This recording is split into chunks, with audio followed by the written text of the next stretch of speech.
Welcome to the session 8 of the ISW, and this is on super grids for energy transition and energy security. Primarily, it will be focusing on cross-border electricity trade in South Asia and connecting South Asia region with the other regions.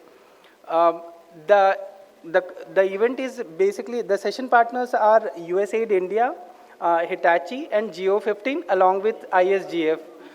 Without taking much time, I'll introduce you to with the panelist for this session. Uh, the session will be chaired by Mr. R.K. Podwal, Director System Planning, Grid Controller of India. It will be moderated by Ms. Monali Zia Regional Energy, Clean Energy Specialist from USAID India. There are two theme presentations by Bruno Mayer, GO15, and Mr. Akilur Rahman, Hitachi Energy. We will have a distinguished panelist, Mr. Rajesh Kumar, Senior GM, CTO India, followed by Prihasta from Asian Center of Energy, Mr. Mukesh Wadhwa from Director Sales, G. Vernova, Mr. Eddie from former President PT PNL, Mr. Talal, who has joined us virtually from GCCIA, Mr. Edwin from EU delegation to Bangladesh, and Mr. Vinod Kumar Agarwal, Senior Advisor, USAID SAREP. Now I'd request all the distinguished panelists to please come and join on the dais. Mr. R.K. Porwal, Director, System Operations, Grid Controller. Monali Zia Hazra. Bruno, Secretary General GO15. Akilur Rahman, CTO Hitachi Energy. Rajesh Kumar, Senior GM CTO India. Prihasta Vitarama, Project Manager, Asian Center for Energy. Mr. Talal, can we check? Mr. Talal has joined virtually? Okay. Mr. Talal Sheikh, Operations and Control Department, GCCIA. Mr. Vinod Agrawal, Senior Advisor, USAID SAREP. Mr. Mukesh Wadhwa, Director Sales, GE Vernova. Mr. Eddie from PT PNL. And Mr. Edwin from EU delegation to Bangladesh. So, now without taking much time, I would request our session chair to please give his opening remarks.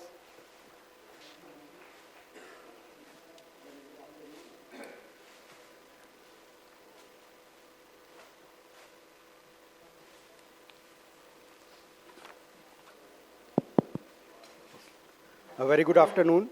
This session, Super Grids for Energy Transition and Energy Security, Cross-Border Security Trade, an important session wherein we will discussing about the interconnections between the different grids. So as we all know that today we have very eminent speakers with us. From two theme presentations are there. One is from GO15, which is a group of large grid operators in the world, 15 grid operators. So that is another, he will be presenting a presentation on GO15. And another is from Akilur Rahman. He is CTO of Hitachi Energy. So, and then we have a very good panel members, which will be discussing on different aspects of the planning, operation, and other commercial and technical aspect of the interconnections. So I welcome you all to this panel. And definitely as we as Indians, we would say that system operator, we have been integrating our regional grids. And reason for integrating these regional grids was to take care of diversity, utilize the diversity in different regions, resource diversity, load diversity, as well as the, say, festival diversity, time diversity, all different kinds of diversities. Now, in order to optimize these resources in a better way, we integrated the grids, regional grids, slowly in India. From, say, 1992 to 2013, we integrated entire country. And we have been able to take benefit out of this robust transmission system in India, and we have almost, we can say in India, we have a very good infrastructure as far as transmission is concerned. And then we have also connected with our neighboring countries. With Bhutan, we have a very good interconnection. We were having a, say, 220 kV, starting with 220 kV interconnection, later on moving to 400 kV interconnection, and then now we have number of 400 kV interconnection with Bhutan. Very, very well interconnected grid with Bhutan. And similarly with Nepal, starting with 132 kV systems, we went up to 400 kV. Now again, new 400 kV interconnections are also coming in the system, and those will be further strengthening our interconnection with the Nepal, and the energy transfer between the two nations will be greatly helping. We have very good interconnection, HVDC interconnection with the Bangladesh also, and also a AC interconnection that is operated at radial nature. So that is also a good type of interconnection where we have asynchronous interconnection, and we do not pass on the different type of issues in one grid to another grid. So that is also very good. Very important facets in this interconnection has been that today we are able to, say, export power to Bhutan, which we never thought that we will building these interconnections for exporting the power to Bhutan. They were always for import of power from Bhutan to India. But during the load growth in Bhutan, we have now exporting power from India to Bhutan during this time, say up to 750 megawatt. So this is a very substantial amount, and because of this diversity, because their load has increased during this period, winter period, no major hydro, therefore we are able to, their demand has grown, and we are able to support them. Similarly, Nepal also, presently we are exporting power to Nepal to the tune of, say, 800, 850 megawatt at all places. So this has been very successful. Earlier also we used to export to Nepal, but this quantum has increased substantially. During the high hydro period, we import power from Nepal. So this has been a very win-win situation. And if we go ahead with this type of interconnections, say to Myanmar, beyond Myanmar to, say, Thailand, or in the western side to Oman or UAE, this will be greatly helping the expanding the market. Presently, entire India is, and Nepal and Bhutan, Bangladesh, they can participate in Indian market. So entire this interconnect is one market. Similarly, if we move to, we have interconnection with these market, we will definitely able to utilize the diversity in those areas also. And with the solar energy coming into the fore, renewable energy, this will be very good source that a type of, say, storage you can consider. Different areas you can consider as a storage, because at point of time when your generation is there, there may be demand in those areas, and vice versa. So this will be a very good, there is a very good concept of interconnecting the different grids. Operating those grids is definitely a challenge, but there are ways and means to overcome those challenges, and that is for the engineers are behind that, so that they can always improve the situation, take care of challenges, and overcome those challenges. So with this, I will request the moderator of the session, Ms. Monali, to further take care of the proceedings of the session. Thank you. Thank you so much, Purvalji. That's a great context setting as well as opening remarks for the session today. As we are behind the behind the schedule, I would request all the panel members and experts to please kindly keep on time. And if possible, if we can also get, when our colleague from GCC, when he's speaking, to bring him up on the screen. So without further ado, we'll just move on to the theme presentations by Mr. Bruno first, followed by Mr. Rahman. And if I could request you to keep it to 8 minutes. Thank you.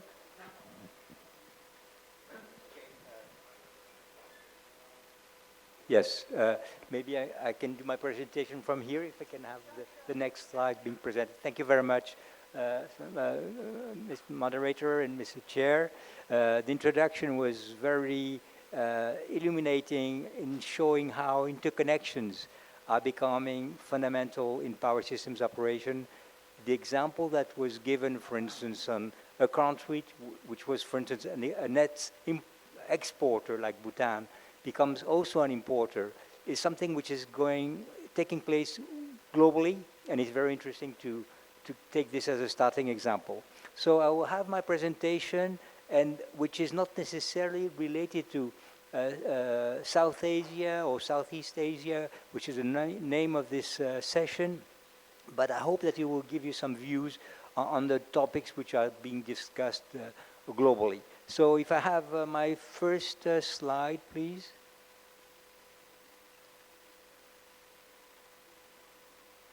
Thank you. Yes. So as an introduction, I'm going to say a few words about this association, GO15, which was started 20 years ago precisely. It was launched after a series of blackouts or power outages when system operators realized that it was a good idea to join efforts and share experience on best practices. The advantage of these system operators is that they're not competitors, so they can really share their opinions. Several other organizations exist which enable to do that. However, what's specific about GO15 is that the meetings take place with the CEOs of the companies, so it's kind of a global view of what keeps the CEOs awake at night. And I should also say, it will appear in the next slide, but the president of GO15 now is Mr. S.R. Narasimhan, who is the chair and managing director of GO15.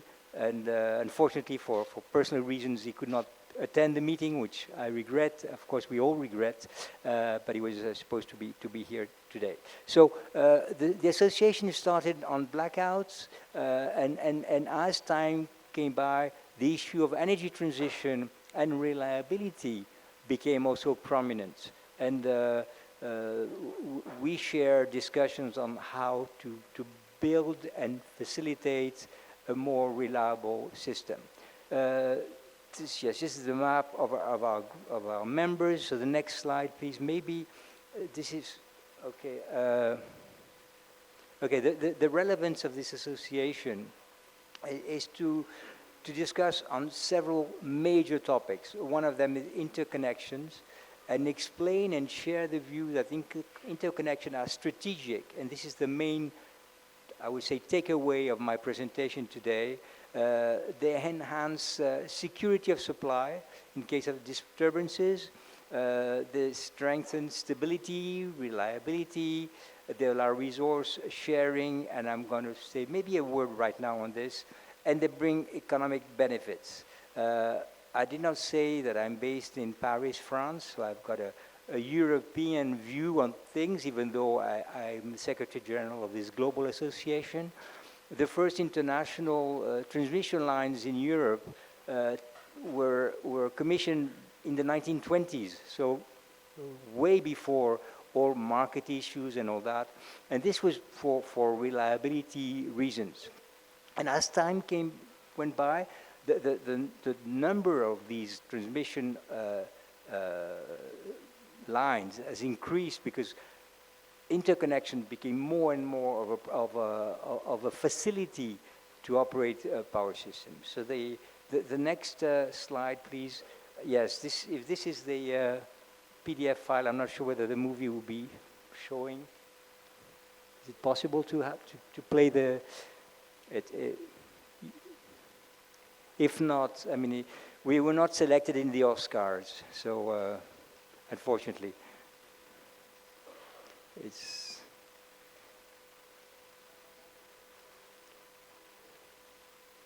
it's just very short. Thank you.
Thank you very much. So before moving to to these case studies, I just want to say a few words on the general background of what's going on here. In the presentation of this session, for instance, there are some Bloomberg numbers which are reminded, which may be discussed, but globally, the electricity growth over the next 30 years will probably be multiplied by 2 or 3 at least. Electrification is on the way globally. So the development of electricity is something which is becoming transparent throughout our policymakers. But we believe that sometimes the vision of what should be done is simplistic. Like, for instance, I was earlier today here on, there's some discussion about demand response, distribution, energy resources and things like this. So people sometimes mistake the development of the energy transition with the getting rid of the transmission grid, where I believe, our belief and my belief is the opposite. The growth of electricity demand cannot take place without the transmission grid, and interconnections are really part of this, of the way it happens. So first, this is a small map, just global on the European, and sorry, please tell me when I've got only 3 minutes left so that I can speed up. The European exchanges, the way they have increased, you see on the bottom part of this chart, from 1980 to 2022, and it's a massive development of interchanges, and for several reasons. This is a map of Europe that you see here, a wide Europe, by the way, because it even includes, for instance, countries like Turkey and so on.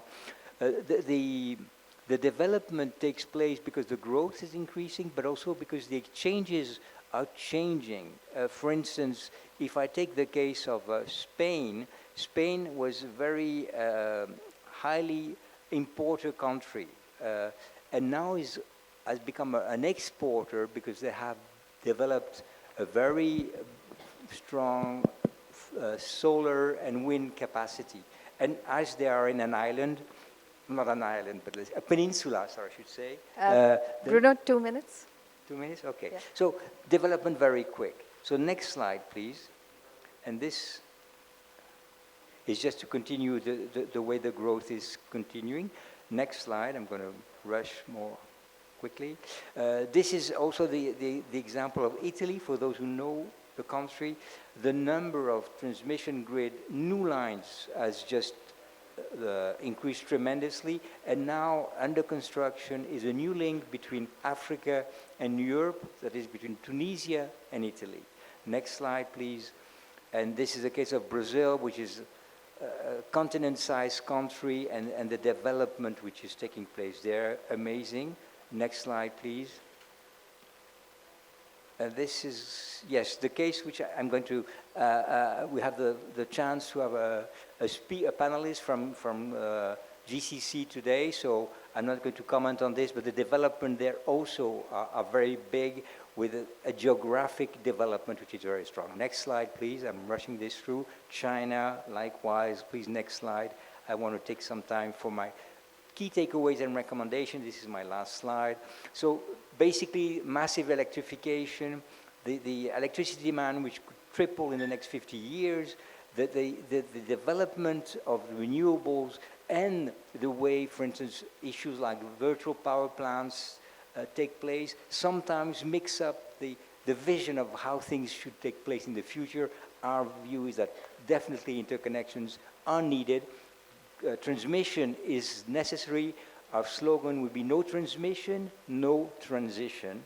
And my last two bullets, or 2 points of this slide. One is this great Indian slogan which was launched by Prime Minister Modi: one sun, one world, one grid. And the last bullet is, are we heading towards a global grid at the end of the century? Thank you very much. Thank you so much, Bruno.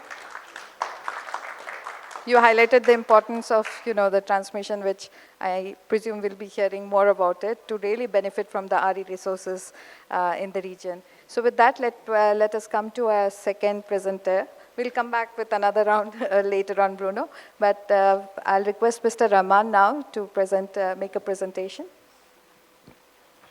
And sir, can I request again 8 minutes? And I apologize for rushing all of you. Yeah.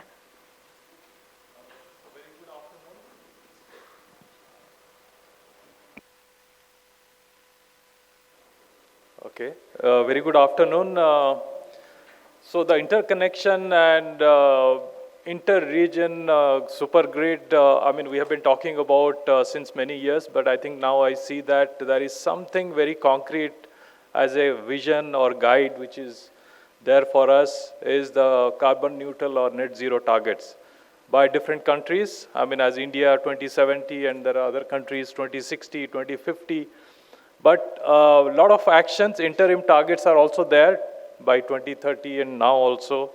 Like 2030, India has the target of 500 gigawatt of renewable energy. I think this can be definitely a very concrete guiding factor for all of us to look towards regional supergrids.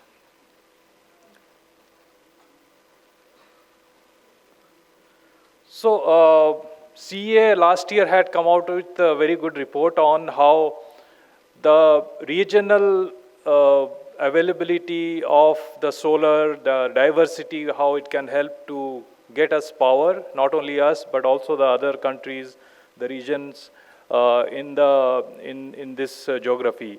So here you can see that the availability of solar, the sun, and you stretch the time, you see that for any country or any region, it can be actually 18 hours you can have the power by having the exchange of power between the countries and between the regions. So that's the reason why CA came up with the idea, and also we saw Mr. Mayor also showing all these interconnection possibilities that between different parts of the South Asia, so from Middle East to India to the South Asia, as well as we are seeing that intercontinental interconnections, they are coming up like we as Hitachi Energy, we are executing that between Saudi and Egypt, the interconnection, which is two continents, basically Asia and Africa. And so this is definitely going to play a role in terms of having the renewable energy available and meeting the target, the carbon neutral target for the countries interim as well as going forward for the net zero. So when we talk about this super grids and also the grid within the country, so how it is going to be also changing from central predictable to more volatile and distributed because of the renewable energy, solar, wind. And so earlier we used to have consumers which are predictable. Now we'll have prosumers, both producer and consumer of electricity, the power. We'll have less and less of inertia in the system because of the solar power available, intermittency. And it will not be just the grid, but it will be system of systems because there will be several grids, microgrids, actual grid, they are all interconnected, and also the countries, the geographies, they will be connected, and also the industrial sectors, the infrastructure, they will also be connected. They will be like, you can say the micro, mini, different type of grids, they will be connected. And not only the electricity, it's also going to be sector coupled system in terms of energy, like green hydrogen, which can be produced by the renewable energy, and then that also will be running in parallel with the electric grid, because the electricity will be the carrier for green hydrogen. Either it is power to hydrogen or hydrogen to power. I think that is what we are going to see in future.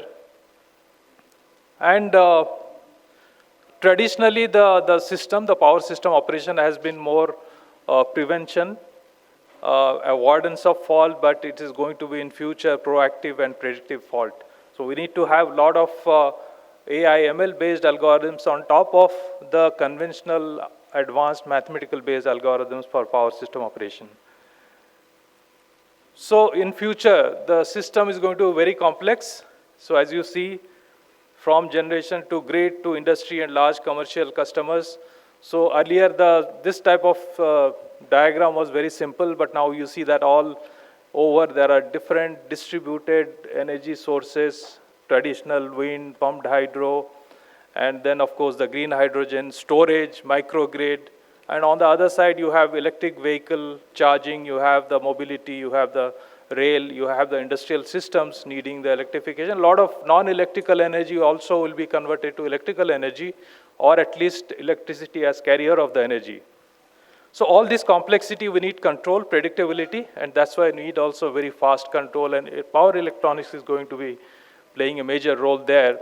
And we have HVDC for long distance transmission, but now we are seeing that short distance, even city in feeds, and connecting between the countries back to back, that's going to come. And that is how from HVDC to terminal to multi-terminal, we'll also be having meshed HVDC system, highly networked HVDC system. And we see that power system resiliency, which within the grid has been always a challenge, how to bring that.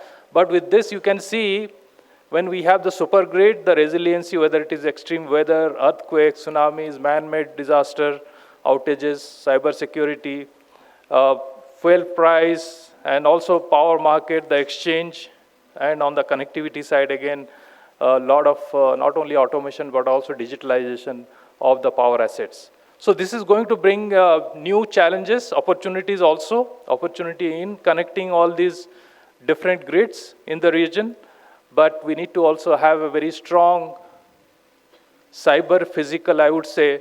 When I say physical, it is the electricity grid, but cyber is basically the power in the cyber security, and then we need to create some kind of decoupling between these super grids, between the countries, so that we are able to manage the resiliency, any type of man-made outages or natural disasters are there. For example, we can have the HVDC back-to-back connection, interconnection to handle the power system, interdependency. At the same time, we can also create cyber security, defense in depth strategy, so that the cyber security, the incidents, vulnerability from one country should not be transferred to the other country. So that's why we have to create this virtual as well as defense in depth kind of demilitarized zone in the cyber space also, cyber as well as power space.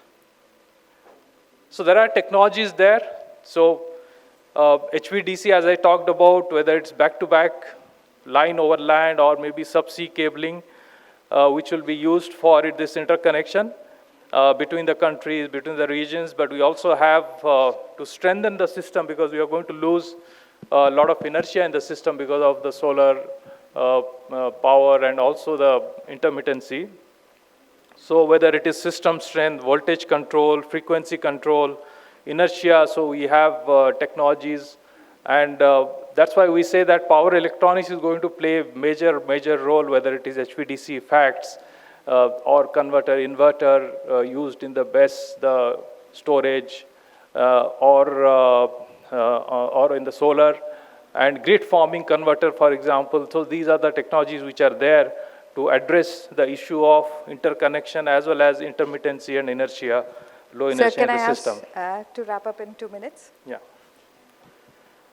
So what's important is we know that with the 2070 or 2060, 2050 target and the interim target 2030, we are moving. Even now, we have a lot of countries, they have the plan to have the renewable power. And can it happen in one go? Not exactly. So we need to work connection-wise, start with a few interconnections, have the techno-economic studies done, and basically that will lead to what are the challenges, issues which we can solve together, whether it is cyber physical system and also having the economics of it, the exchange of power, the energy trading, and starting with resiliency aspect, we need to model it, we need to also see how the concepts can be used in the super grid scenario, and having the technologies, I talked about HVDC and all the power electronics and digital technologies together, and surely we can achieve it. I think what it needs is basically collaboration among different stakeholders, the state, the government, policy-making bodies, and also, global industry bodies, utility bodies together, utilities, private, public, as well as the financing, because we need a lot of capex for this, and different type of business models, they will evolve from capex to opex, energy as a service, battery as a service, charging as a service. So these are the models which will evolve, and definitely that will make it viable to move into the energy transition with the super grids. Thank you very much. Thank you so much. Much appreciate that time. So thank you so much both to Bruno and Mr. Rahman for the theme presentation. We'll now move on to the panel discussions. We have an extremely, very rich panel members with very rich experiences here. What I'll request is we'll start with open remarks at the beginning and give each of the panel members, other than Bruno and Mr. Rahman. We'll come back to you with certain questions in the second round. But to the rest of the panel members, we'll give open time. If we could request you to keep your comments or remarks to 6 to 10 minutes, and that includes our colleague from GCC who's online. So the idea is that if you could, in your remarks, touch upon why supergrids and how supergrid could facilitate integration of renewable energy, what technological innovations are necessary, what sort of frameworks and institutions would be helpful in achieving the supergrids, and then talk about the challenges and barriers and the way forward. So if you could cover all these in 8 minutes, so that would be great in the first round, and then we'll do another specific question for each of the panel members. So with that, let me first begin with Rajesh ji, since you're sitting next to me, we can begin with you. So over to you. Thanks, ma'am, for the opportunity to share my views on supergrid development. We have seen that there is no doubt in the benefits of the interconnections. India has been immensely benefited from the regional interconnection and formation of national grid. Similarly, GCC has also interconnected 6 countries through the GCC links. And Southeast Asian countries also have interconnected, and they have ASEAN grids. So benefits of regional grids, grid interconnection have been seen. There are many benefits, like it has been covered in the previous slides and opening remark by the Purval sir. Now let us look at the focus area of the world today. Nowadays, the focus area is energy transition. We have to move from the fossil fuel to the non-fossil fuel. If we look at some of the data of the Southeast Asia, South Asia and GCC countries, we will find that presently these 3 regions are fossil fuel dependent. If we talk about the Southeast Asia, around 67% of the capacity is from the fossil fuel. In South Asia, around 61%, and GCC country, 97% capacity is from the fossil fuel. These countries have planned, considering the global climate change concern and commitment toward the NDCs. They have committed to reduce their fossil fuel from Southeast Asia have committed to move from 67% to 43%. South Asian countries have committed to move from 61% to 60%, not much reduction. And GCC countries from 97% to 27%. So if we want to happen this, so there is no other way that in the previous slide, it has been said that no transition can happen without the transmission. So transmission is the must for it. Now how to develop, we have evolved some mechanism and we have developed regional interconnection in India, and in Southeast Asia we have cross-border interconnection. In Southeastern Asia also have ASEAN as a forum, and they have developed the interconnection. In Middle East, GCC is there. Now how to move for the global interconnection? Like in the previous presentation, we have seen that we are moving from the grid to the super grids. We call it is a grid of grid. So how will we achieve that? So we can achieve with the regional cooperation. We need to identify, first of all, in order to happen any regional interconnection, first of all, the most important thing is the government-to-government agreement, the political agreement among the countries of the regions. If we have that thing in place, then parallelly we can work on the different feasibility studies, like what would be the point of interconnection, what should be the quantum of the power, how much power should flow, what are the system operation requirement, like harmonization of grid code and other practices. All these things parallelly can be done. So nodal agency to carry out all these things. Ma'am talked about what regional platform is required, what needs infrastructure, institutional mechanism is required. So what I feel that these two are basic backbone if you want to develop a grid of super grids, like political agreement and the nodal agency among the regions for the carrying out the feasibility studies. Towards this, we have seen that in the opening presentation, we have seen the reference of one sun, one world, one grid. This is the primary objective of the one sun, one world, and one grid. We have seen that there is a diversity of demand among the countries, and there is diversity of supply also. The solar generation diversity is also there among the countries. If we want to harness the benefit of all these diversities, that we have harnessed, like in our country, 5 to 7% or 10% diversity is there among the regions, and with the limited capacity, by deferring the investment in the capacity, we have many benefits are there, and we have harnessed that. If we want to harness that, then one sun, one world vision is aligned with that vision of the super grid. This is my initial remark. Thank you. Thank you so much, Rajesh ji. Very well put, political will or consensus and nodal agency. With that, let me move on to Priyasta. You have a presentation, so I'll request Pramod to put on. Would you like to go there? Or? Okay. Again, if you can keep to 5 to 7 minutes. Although you, Rajesh ji, did a great job.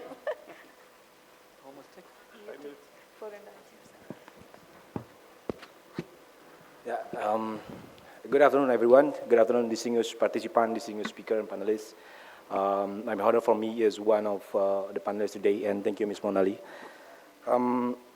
Yeah, before we going deeper to the discussion into the how to what my colleague mentioned before, from the system grid, the national grid to the regional grid, and to the super grid in the world, the world nations.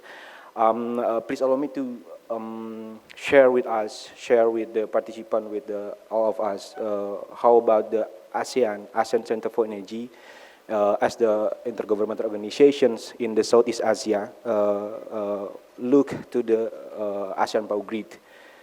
Because I think we need to start to approve that first in the nation, in the region, and after that we can discuss later for the across regional.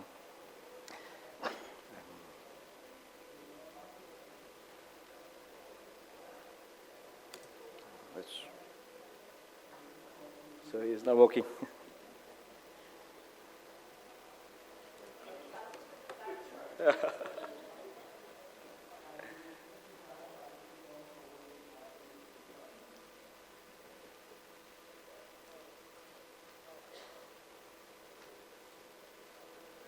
Yeah, thank you. Yeah, I want to make sure everybody here know what is the ASEAN Center for Energy. So please allow me to introduce the ASEAN Center for Energy first. ASEAN Center for Energy established in January 1999 as the intergovernmental organizations among the ASEAN countries to represent the ASEAN member state interests in the energy sector. We have responsibility as the intergovernmental organization, as a catalyst, as a knowledge hub, and also a think tank. So we can provide and serve the ASEAN member state to have a platform sharing for policy advisory, for best practice and capacity building as well.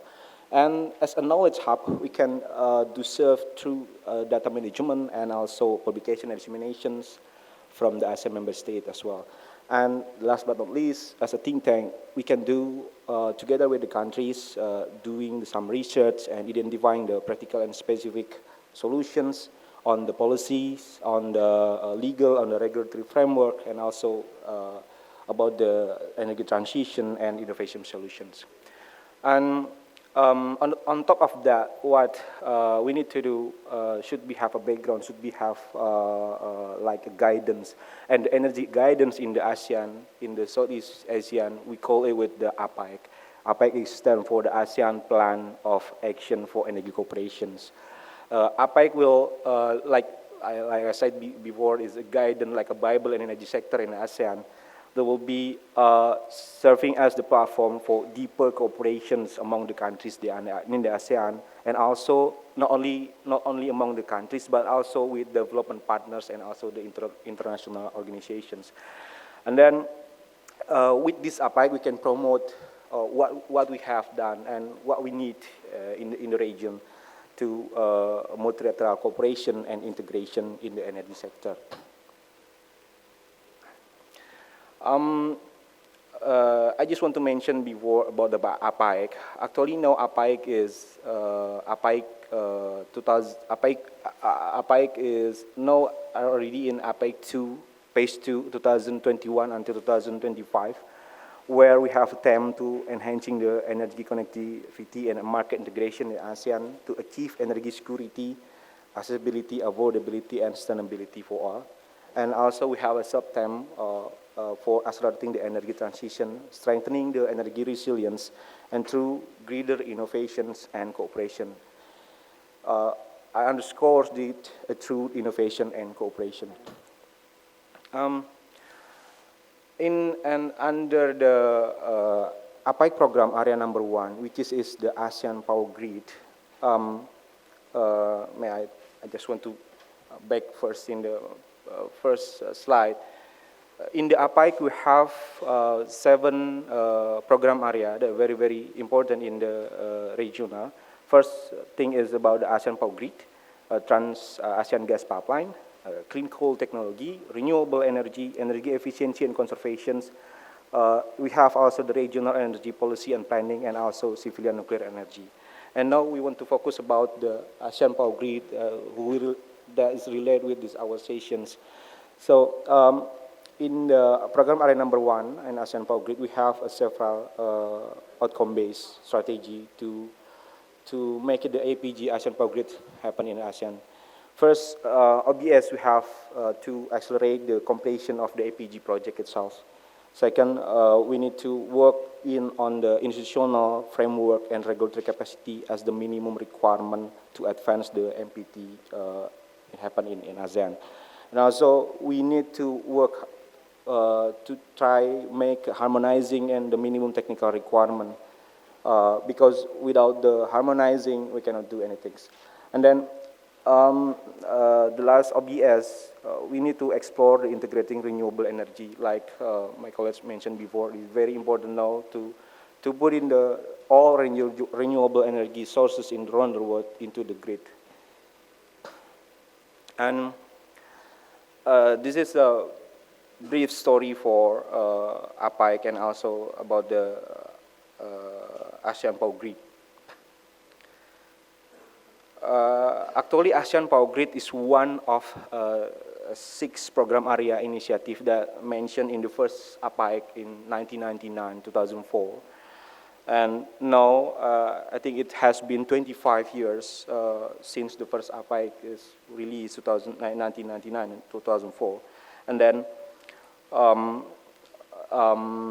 APAC will be renewal every 5 years, depend on the input from the countries, depend on what it needs from the countries. And if you take a look, from under the first APAC, we already identify until 14 potential line interconnections among the countries. And in the second APAC, in 2005 until 2009, we tried to how to make the APG initiative to be a more concrete. So we create some master plan. The name is ASEAN Interconnection Master Plan Studies. That will be try to make detail about the planning for the interconnections.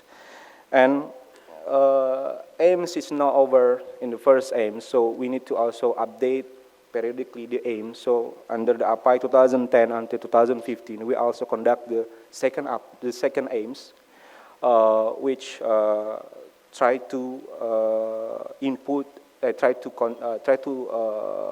bring the private sector also as the potential supplier in the power grid. And then now we jump to the current APAC. Actually, APAIC 2016 until 2025, but we divided it to be the phase 1 and phase 2. In the APAIC phase 1, APAIC 2016-2020, we get assignment from the HAPUA. HAPUA is the head authority of power utility in the ASEAN regions. They assign us ASEAN Center for Energy to develop new aims, become the aims 3. So we try to update the study more comprehensive. We try to analyze how about the capacity expansion and production Yes, that cost. 2 minutes. Okay. The capacity expansion and production costs in each country and how the potential line is ready to interconnections.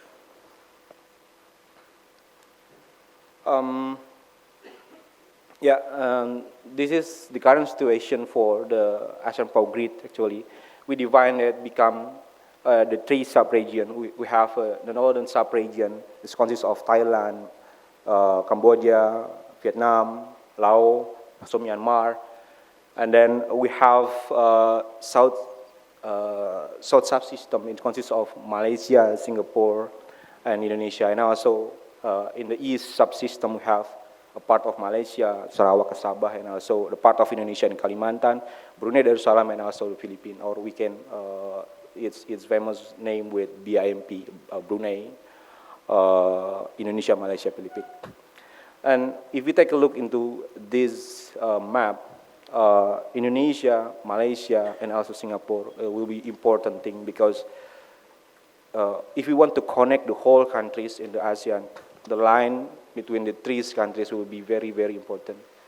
And also, we all know together about the attractive demand in Singapore will be like a magnet to not only from the ASEAN but also across regions. Then I also underscore. 1 minute. Underscores. If we have the APG in the ASEAN region, we can save the world with maybe of it's also to support the energy transition from fossil fuel utilization to the RE utilization. Based on the result, if we use the APG and utilize the energy, the renewable energy sources, we can avoid use of 48.8 million tons of coal, 2.1 million tons of oil, and 13 billion of meter cubic natural gas. And then also we have a particular scheme in RE scenario in ASEAN. It will be potential avoid also around 19 billion tons of CO2 and 57,000 tons of NOx emissions.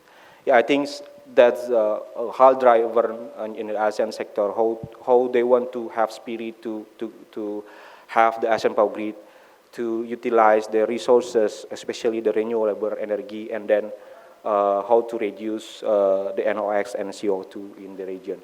And then what RE can penetrate to the system, I think it's happened because the LTMS, Laos, Thailand, Malaysia, and Singapore, is already represent that how they bring the renewable energy resources in the Laos to the Singapore. Yeah, I think this is a kind of brief from the ASEAN perspective. I beg to you. Thank you so much, and that's very interesting and great developments in Asia. Can we have our colleague from GCC online, Mr. Talal? Yeah. Hi, Mr. Talal. I'm sorry to keep you waiting, and we are missing you in person, but great to have you virtually. We can see you. I hope you can see us. So again, I understand you have a presentation. We'll request you to keep it to 8 minutes, if possible, and then we'll come back for another round of questions. So over to you, sir. All right. Do you see my screen? Not yet, but I think the organizers are just trying to put it up.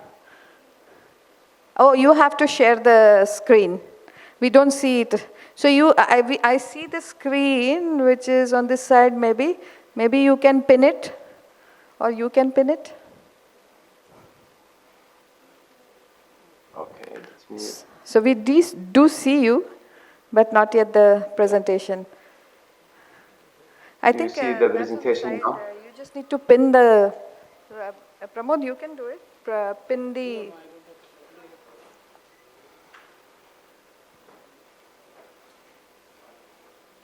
Maybe you can start speaking, and in the meantime, we will just bring that up. All right. There, we All have, right. we have it.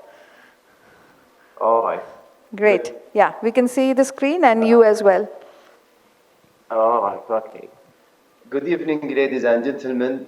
Today I'm glad to be here with you in such a great event.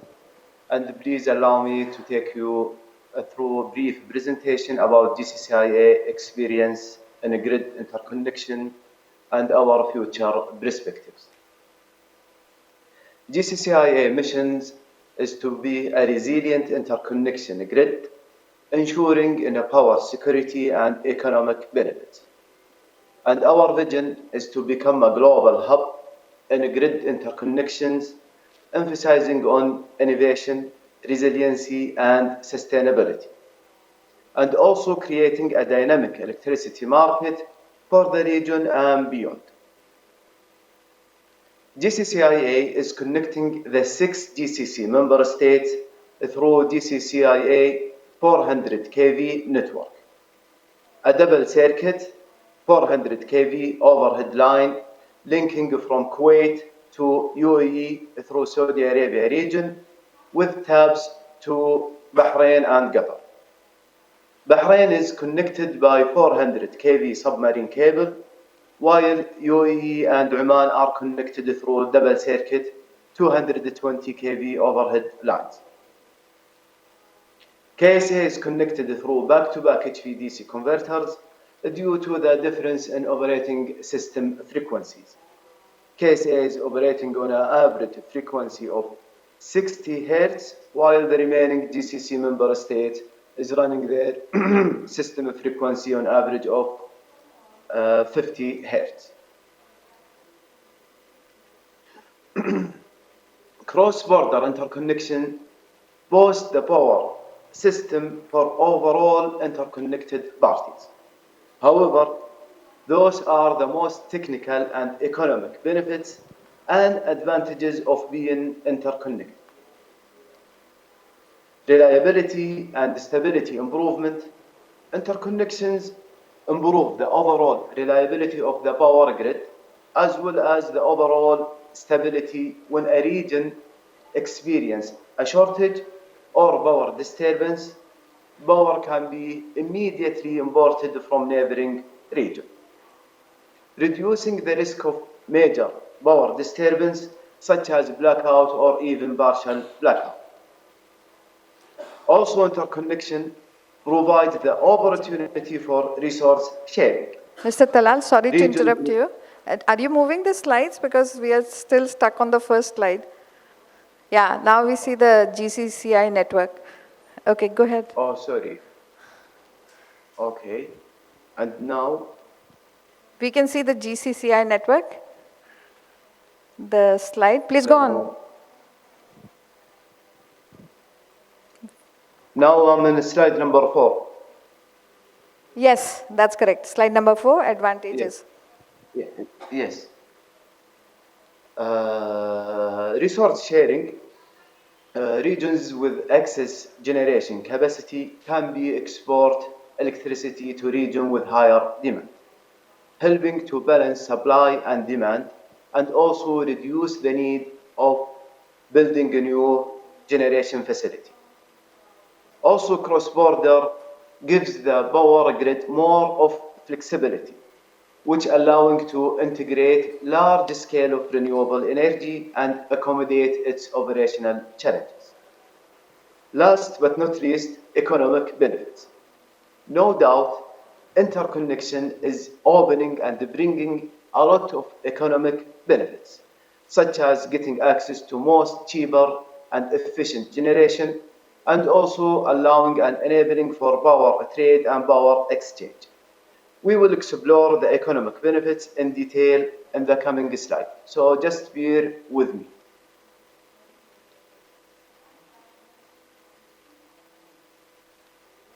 Once GCCIA starts its operation in 2009, the overall system security and reliability of the GCC power grids has been enhanced and improved.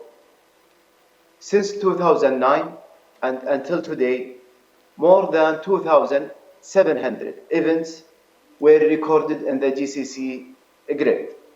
Those events ranging from losing or tripping generation unit with a size of 100 megawatt up to losing a complete or entire power plant with a full capacity reach up to 4,000 megawatt. Interconnection successfully provided the required support for those events and avoiding a major power disturbance for the member state, such as no total blackout at all.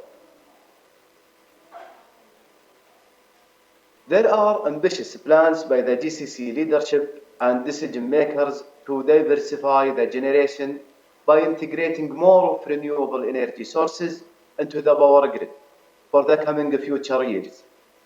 Currently, the total production of renewable energy is almost 10,000 megawatt. However, this number will be around 72,000 megawatt by 2030.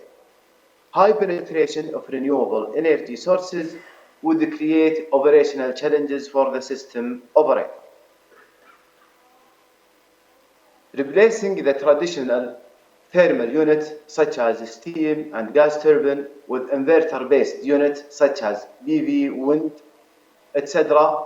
would reduce the system inertia, which also considered as a challenge for the system operator to stabilize the system frequency following a power disturbance. Also, the non-synchronous renewable energy units does not contribute in frequency response, which also considered as a challenge for the system operator to restore the system frequency following a power disturbance. Uncertainty and intermittency of renewable energy output required flexible generation fleet or at least a reliable interconnection. Therefore, GCCIA interconnection plays a crucial role in mitigating operational challenges arising from increased adaptation of renewable energy sources. The table shows potential and achieved saving gained from being interconnected, such as reduction in installed capacity requirement, fuel and operation and maintenance saving, also the reduction in spinning reserve requirement, as well as saving from power trade and CO2 emissions. All of these considered as economic benefit of being interconnected. GCCIA initial cost was in 2009 around 1.4 billion US dollar, and the cumulative saving so far for GCCIA for the past 14 years is almost 3 billion US dollar. That means the cumulative saving is twice the initial cost. Future expansion and perspectives. Currently, GCCIA is actively engaged in ongoing projects aimed at strengthening the backbone of the system. The projects include enhancing interconnection with member states and also directly linking Oman to GCCIA network via a 400 kV overhead transmission line. Also, GCCIA having ongoing project to connect GCCIA with southern region of Iraq. And the project, or the first phase of the project, should be completed by the end of 2024. Finally, based on our conclusion, based on our vision to become a global hub and interconnection grid, we are looking for any potential opportunity to connect with a neighboring region and power pole, such as South Asia, which we believe there is a potential collaboration with South Asia. That's it from my side, and I'll give you the floor back. Yeah, thank you so much, Mr. Talal. That was really useful. Please hang around for some more time as we come back to you for some questions and maybe audience question if you can take it. So I'll now move on to Mr. Vinod Kumar Agarwal, who's Senior Advisor at USAID Sarep. So over to you, Agarwal ji.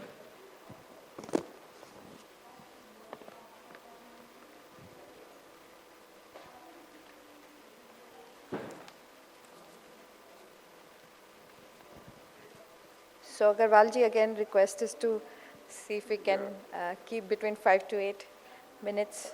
Good afternoon. Thank you, Monali. I am noting down the time. Let me see if I can save a couple of minutes for you. Okay. Yeah, please down. So these are the, I'll just start with some numbers. I'll basically cover more about the South Asian region, the cross-border electricity trade in the South Asia. And these are some of the numbers. As we can see, Mr. Rajiv Porwal, in his opening remarks, he has already deliberated on the complexities, what type of transactions are taking place. So I'll not go in detail. Only I'll comment is, it is around 9 to 10% CAGR is there, and it is increasing. In fact, once these lines were in place, particularly between India and Nepal, 400 kV line started operating. Then the transactions, now it has almost come to its full capacity. And the transactions are in bilateral directions with Bhutan as well as with Nepal. And in megawatt also, it is 4,300 with the Goda commissioning plant, which is located in India, Chhattisgarh, and belong to Bangladesh. Another 1,400 megawatt is flowing, so it basically became 5,700 megawatt, and transactions are around 26 terawatt hour. These are some of the enablers. We know the resource diversity. Bhutan, and Nepal, hydro dominant. Bangladesh, gas dominant. India, thermal and renewable. So with these type of resource diversity, basically the balancing also is helped to a large extent. And then there is a demand diversity is also there. There is a demand diversity in the terms of the seasonal diversity, the weekly offs. Clockwise, it may be half an hour between India and Bangladesh, but if we really look into the Western India and the Bangladesh, basically the advantage is of the order of around 2 hours. If we look at some of the global trends, what type of cross-border trades are there, it is from the IEA report. In case of Europe, around 9.1%, America around 2%, Middle East around 2.2%, Africa around 4.5%. Asia, it is 0.6% because it takes into consideration all the other countries, including China and all that. But if we look at the South Asia and the ASEAN, it is of the order, South Asia is of the order of around 1.6% at the moment. And what are the critical drivers for these transactions? Because we see it is around 26 terawatt hour. As far as quantum is concerned, it is appreciable. So there are mainly 4 critical drivers I have just put over here. The driver number 1 and driver number 3, that is harmonized policies and regulations and avenues to trade through the contracts and markets. I think they are very much in place. With the cross-border policy, then the regulations by the regulatory commissions, then the designated authorities, procedure and all those things, trades are taking place. As far as these policies and regulations are concerned, I do not find much of an issue. Similarly, as far as the contracts and products are also concerned, there are all type of products are available now amongst the different countries. There are allocations are there. There are short-term contracts, long-term contracts, medium-term contracts. They are doing through the power exchange also. But the other 2 points, the transmission network infrastructure and the presence of the regional platforms, this is a slightly, we have to deliberate, we'll deliberate also, and this is a particular issue, critical issue. As far as the transmission network is concerned, if we see, as far as the planning is concerned, it is around, say by 2036 and 40, around 43 gigawatt and all that would be there. Right now, around 6 gigawatt or 7 gigawatt is only operational. the link between India and Bangladesh, Dhalkewar, is fully exploited, and the link between the Nepal and India also, Muzaffarpur, Dhalkewar, that is also fully exploited. Bhutan, whatever generation is there, it is being transmitted. So these infrastructure has to be definitely enhanced if we really want to enhance the power. Of course, with India and Nepal now the agreement is there, 5 lines are coming up, but again the lines, they take time to become fully operational and all that. With Sri Lanka, of course, we have been discussing for around 20 years about the links. Of course, again, it is in the advanced stage, but unless the line, once it is agreed, then it will take some time for the construction and all that. Even with Bangladesh also, 765 kV line also, lot of discussions have taken place. But so infrastructure-wise, these lines, it would be difficult to enhance the trade unless we add these lines infrastructure. So much emphasis is to be given. Another point I would like to touch upon is about the regional institutions. Generally, most of the agreements are on bilateral basis, and they have been running fine, like the trades are taking place, they are moving forward. But if we just look at some of the case studies, these are the South Africa Power Pool, GCCI, of course, it is more for the security concerns. If we look the Central American Electrical Interconnection System, CPEC, or we look at the ASEAN, there are regional institutions are there. Of course, the government authorities and all that, they take the decisions, but the regional institutions, they push the things. They try to bring the consensus. The discussions are being carried out at the technical levels. And the trades, as you can see, South Africa Power Pool, around the trades are varying in the range of 2 to 6%. That quantums are increasing, but there are short regional institutions are there. We have been in the South Asia, of course it has been working, but we have been deliberating for a regional network for power system planners and operators in the South Asia also for quite some time. And the decisions at the government levels, they may continue to take place as is happening, because ultimately it is the government bodies who decide. But it can always be a platform for cross-cutting deliberations. It can facilitate towards the implementation of common procedures, guidelines, provide technical support, provide inputs and technical support in the meters related to system planning, capacity building, and then some guidance and manuals, etc. So these are in fact, it is a best opportunity. GO15, Secretary General is there. And from my Grid India days, I have seen the working of the GO15 and the way lot of information is exchanged amongst the different large power companies, and the things are streamlined, like whatever good things are there, they are passed on through the institution. So this particular institution, Sanipur, like in the South Asia, I think this type of institution is very much required, and now the trades have gone to around 27 terawatt an hour. This will definitely push the cross-border electricity trade. Thank you very much. Thank you so much, Agarwal ji. Thank you for keeping the time as well. So I'll request now Mr. Mukesh Wadhwa, Director GE Vernova, to please give his opening remarks.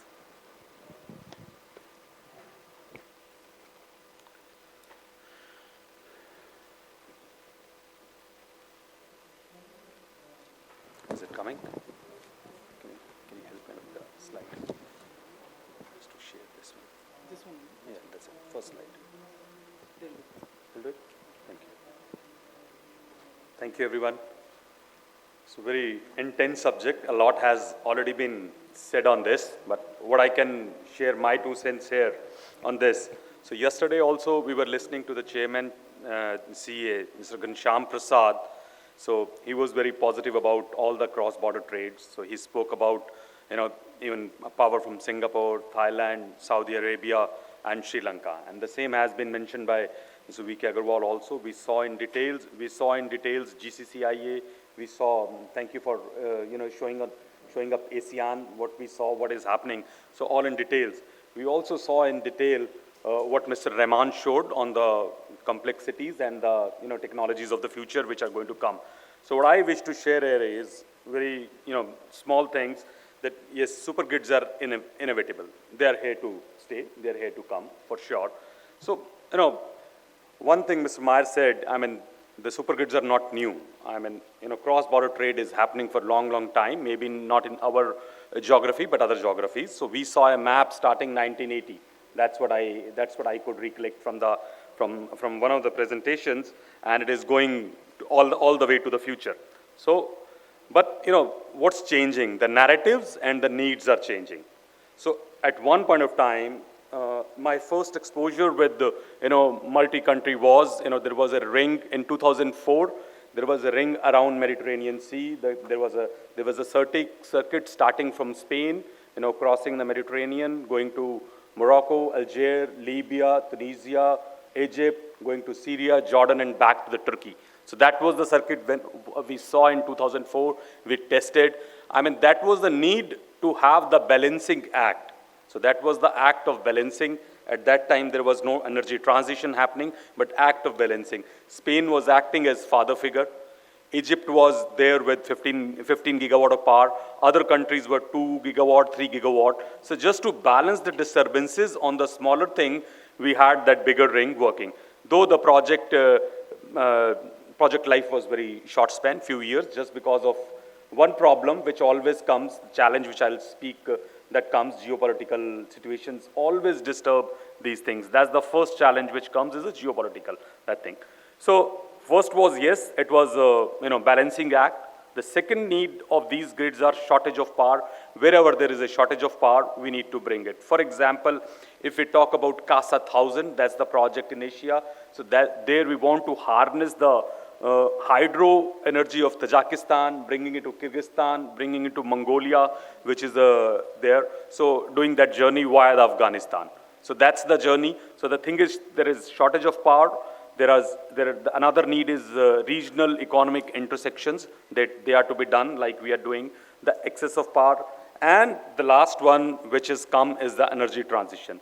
So we have always heard, sun rises from the east and sets in the west. Though after coming to the energy field and seeing the energy transition, I don't believe in that. Sun is always there. We've got to harness that ever availability of that power coming from the sun. So sun is always shining, wind is always blowing.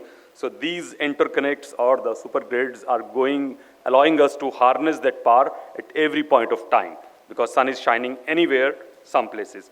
So what I'm saying over here is, we saw ASEAN, we saw, I mentioned CASA 1000. Then there is in Asia, there is a SASEC grid that is being funded by ADB, Bangladesh, Bhutan, Nepal, India. That's the grid. We saw a lot of things coming over there, kind of things. So, I mean, now the challenges which, lot of presentations we saw, and Monali mentioned, if we can bring out some of the challenges. So I would like to tell you a few challenges which I feel or which we have seen are coming. So very first is geopolitical, which we saw. So CASA 1000, the work was stopped last 2.5 years or 3 years. So very recently we have seen a SAREP news. That was a SAREP news that Afghanistan is ready and coming back to the work on the CASA 1000, just because of geopolitical situation. The one I mentioned in the Mediterranean, disturbances in Libya, Tunisia, they killed that project totally. So those are very important things. And just to tell you, it's a war of energy. It has always been there. Everybody wanted to control the energy. Let's not forget. And these are pipelines. These are not the grids. These are as good as pipelines. And we have seen wars on the pipelines. Not to mention any country or the name here. I mean, when the gas pipelines were there, it was not easy to carry them. So same things can happen. We got to take care of all the stakeholders who are there. We got to speak to them. Then another thing is, multiple standards, multiple regulations in different countries, and those things are going to make it more difficult. We got to take care of those challenges. Then came the cost and financing. So when I did my research on this, I read a lot on cost and financing, who are going to fund these projects, especially in the countries which are not very economically strong. I don't speak about China, I don't speak about India, but there are smaller countries from where these projects are coming, who are going to fund. So what I would say, gentlemen, we have schemes something like, viable gap fundings and things. We see those things happening, if those can happen in those countries. Or the last thing I would say, especially on this economic, there is, there is nothing more precious than the life. So energy transition has to happen. We have to see that 1.5 degree thing can come, and this is one of the important subject. So whatever money takes, we got to make it possible. So economics will definitely work through something or the other things. We can do that. So I spoke about then. And then one challenge on the technology which is going to come is the intermittency of the grids. So integrating REs are going to bring the intermittencies. We're gonna see that, though there are a lot of benefits which will also come. We'll talk about that. And then the last one is the more the interconnections, more the leakage. So more a cyber security risk which I see down here coming through diverse countries, diverse places, in the hands of diverse people. So those leakage points are increased. So we got to seal those points very initially while we are planning. So these are the challenges which I would see on those things. So one more point which I mentioned. So yeah, so one thing which I took from one of the presentation. So there are two things which I saw in all these things which are very common, be it GCCIE or be it ASEAN. One was resilience of the grid, another was the economic thing. So as I said, there are different narratives now. So apart from energy transition, we are seeing the grids coming just not because of energy transition. We are seeing the grids coming not to make the balances, not to supply the power, but definitely we can see group of countries colluding together in a good way, and trying to make a trade, generating a cheaper one and selling in the markets which are far away, which are connected. So all that trade can bring the money which would be required in these multilateral dimensions kind of things. That's another point I would like to mention down here. So to sum up my things, so there is a small thing which I mentioned here is, when I see what would, and one point, when slide was shown by Mr. Rahman, it was pretty complex, very complex. I got scared by seeing that. I had never seen something like that. So I mentioned within the presentation to respected Agarwal sir, I said, so do we need this kind of complexity? I mean, can we be simple? So the answer was yes, it is required. Yes, it will happen. It is looking complex in the nature on this, but technologies will make it possible. Technologies from various companies will definitely bring it. So I would like to mention, a couple of technologies. So there was resilience was mentioned, but then there was another word which came with resilience was can happen through, resilience can be managed through digitization of these grids and the managing of these grids. So use of digital technology.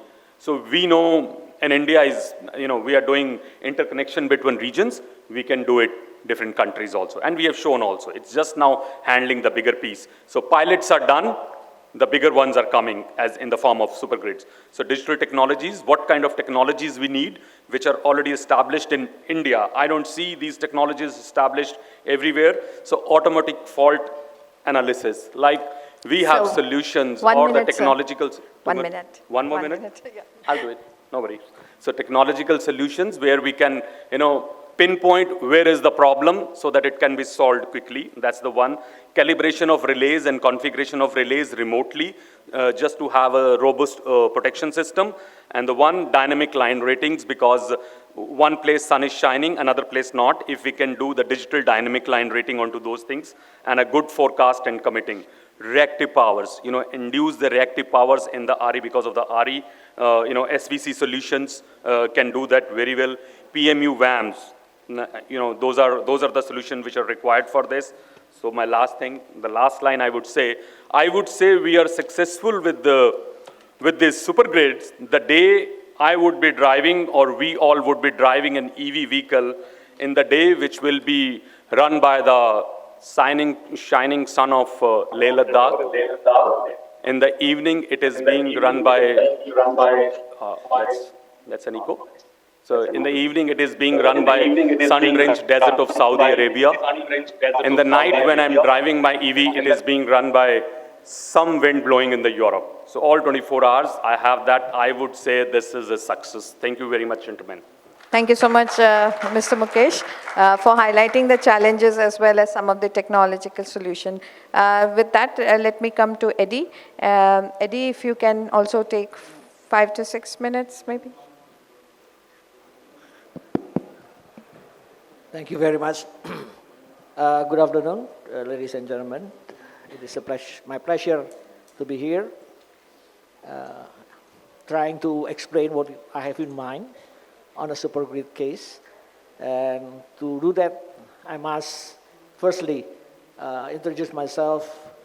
I was the president of PLN, the State Electricity Company, from 2001 to 2008.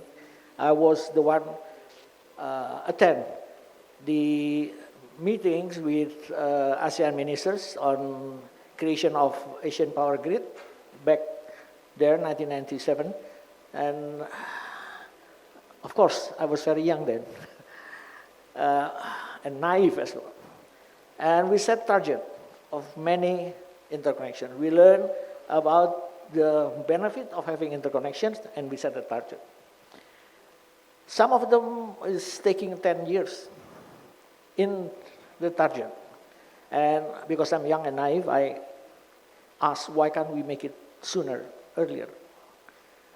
Now, I know that most of the target were being delayed, not only 1 or 2 years.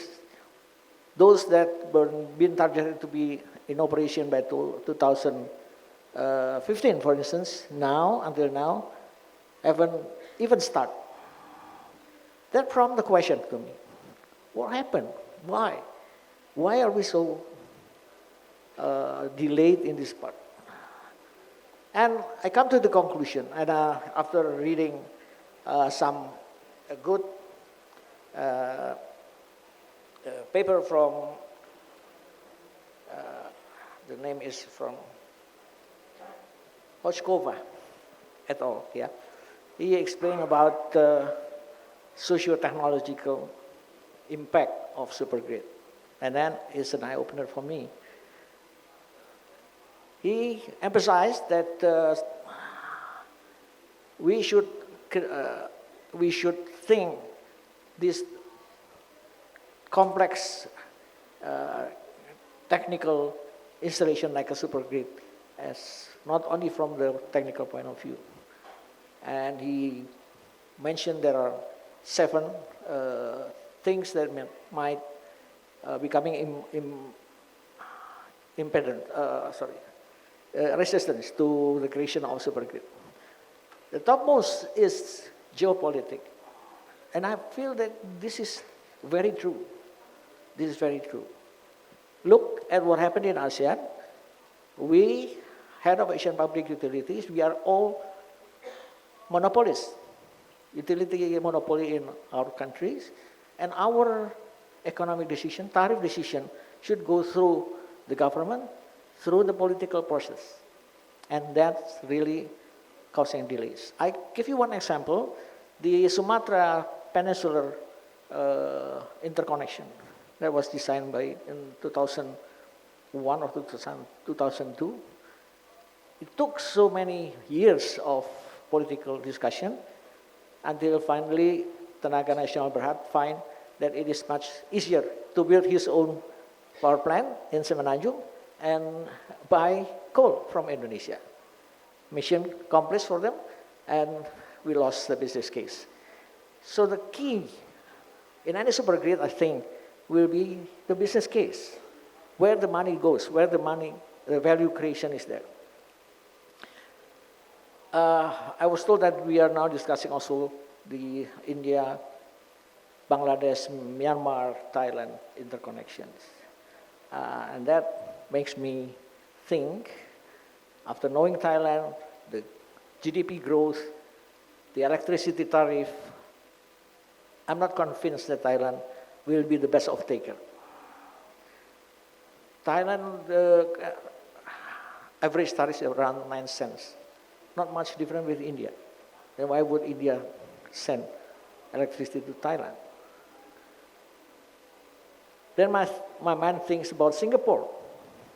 Singapore is 17 cents. And Singapore has raised its flag. They need 6 gigawatt renewable electricity by 2035. They gave the volume and they gave also the timing. Now the problem is, if we try to fulfill that needs with the speed of Asian power grid, then we will never be there. Again, there is another challenge from the development of hydrogen superstructure. Yeah? Japan, Korea has started thinking of it. And we know that currently, by 2050, Japan and Korea would require at least 30 gigawatt of renewable energy, which been planned to be supplied from Asian supergrid. But we know that geopolitically it is not possible now to have an interconnection between China, Mongolia, Russia with South Korea and Japan. So there's an opportunity actually if Southeast Asia and South Asia working together through the development of grid crossing Borneo, crossing Philippines, goes to Taiwan, Japan, almost about 5,000 kilometers. Going back to India to Singapore, supergrid that I mentioned before, we are making a rough calculation, is also 5,000 kilometers. You have to go through land, Bangladesh, Myanmar, those countries which are smaller in GDP, smaller in growth, and even lower electricity tariff. So, to be frank, we cannot expect those countries to contribute and to take benefit of the supergrid. I'm then offering you another scenario. What if you go through the sea, subsea cable? The distance is almost the same, 5,000 kilometers, except that 1,500 of it will be subsea cables. Those will be additional costs. But please consider that you have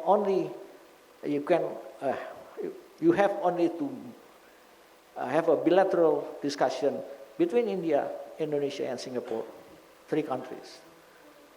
It will be much simpler to do that. And that gives good timing to put India into Southeast Asian market and later on to East Asian market. 1 minute. India position. 1 minute. Okay.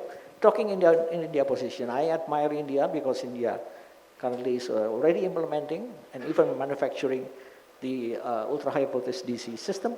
You have nuclear plant, 22 of them, and that will be a good start to be a giant in this supergrid business.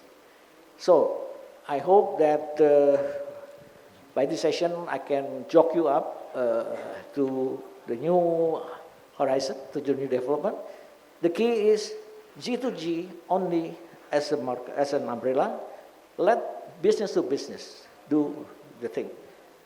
Let them create the business scheme. Let them create the value of this effort.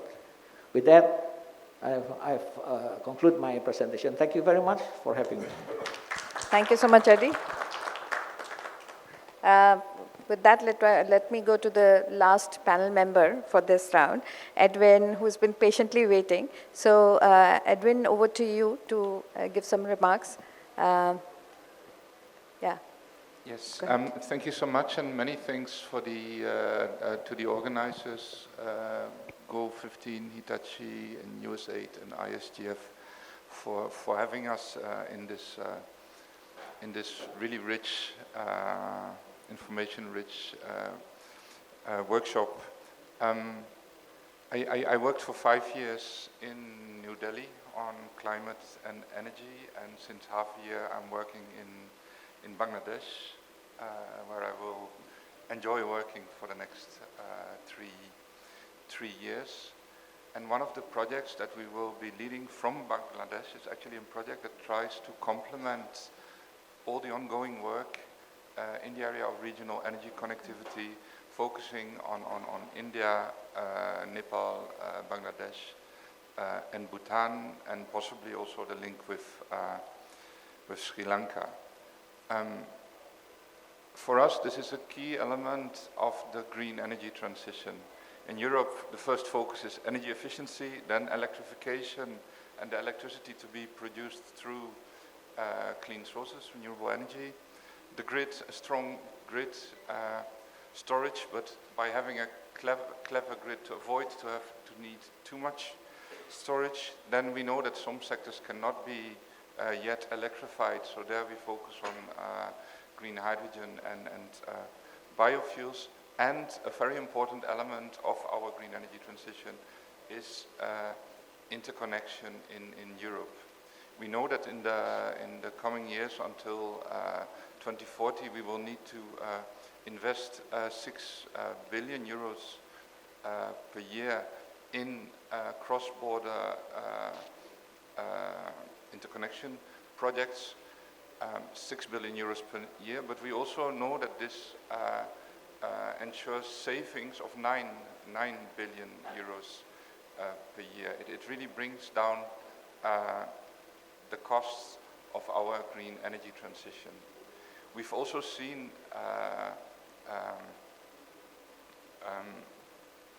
that it really increases our energy security. Actually, part of our current cooperation in the EU is under the umbrella of a regulation on risk preparedness of our grid, to come up with plans to ensure that we can handle the risks related to the grid, cybersecurity risks, disaster risks, but also, for example, the experience we have with the Russian war in Ukraine, where we had enormous issues with our gas supply, and where we had to be sure that we are well interconnected and that we can diversify our energy supply. And this is actually something I want to mention also in the context of a regional event that was organized in Bangladesh by the Climate Parliament, where politicians were discussing regional energy connectivity, and there were two messages that were important. One of them was that this region, South Asia, is one of the least interconnected regions, if you compare it with the regions that have been discussed also in this workshop. And another political message that they gave was that solidarity, the need for solidarity in times of crisis, is an important argument for being better interconnected. So we hope that with our 5 million project, which will hopefully start at the end of this year, that we can add European knowledge and expertise to all the ongoing work that has been done very impactfully by Inter alia, USAID, also World Bank, also ADB, also GO15. But in this region and in Europe, we have gone through a whole process of first liberalization of our market, harmonizing rules and regulations, then constitution of new institutions and organizations that ensured that the transmission operators and the national regulatory agencies could talk to each other and could negotiate in a way that they use the same data, the same methodology, so that they really trusted each other. So in Europe we have the Agency for the Cooperation of Energy Regulators and the European Network of Transition System Operators. And perhaps, I know I'm running slowly out of time, allow me to mention that the NSOE, so the transmission operators, they are now tasked to come up with development of a 10-year network development plan, looking also at the cost-benefit analysis of the different projects, which is one methodology I think that can be useful for this region as well. So how do you allocate the costs to the different countries? And the second thing I want to mention is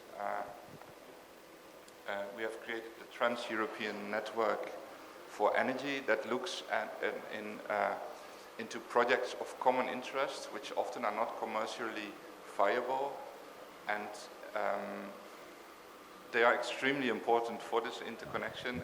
But without public financing, it will be difficult to get them from the ground.